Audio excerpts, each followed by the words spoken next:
السلام علیکم، آپ دیکھ رہے ہیں سٹی 11 نیوز پاکستان HD کے جوانی سے خبر شامل کرتے ہیں۔ ہمارے بیورو چیف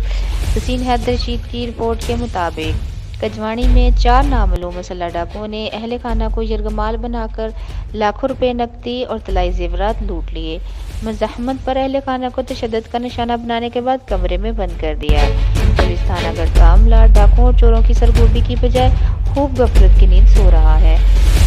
مزید تفصیلات کے مطابق نوائی گاؤں 455 ڈھابے کا رہائشی ظہور احمد مسلم شیخ اپنے اہل خانہ کے ہمراہ گھر میں سویا ہوا تھا کہ رات کے 2 بجے کے قریب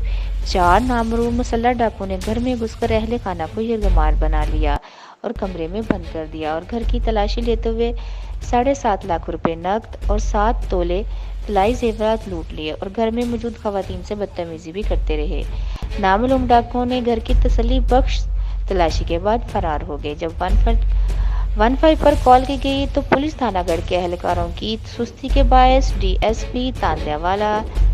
CPO فیصل آباد سہیل احمد چودھری کے دباؤ کے باعث مقامی پولیس سے قبل ہی جائے وقوع پر پہنچ گئی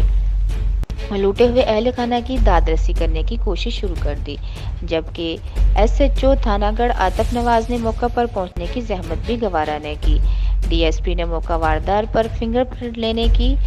ٹیم بنوا لی، جنہوں نے موقع سے فنگر پرنٹ لے کر ویریفیکیشن کے لیے نادرہ کو بھجوا دیے۔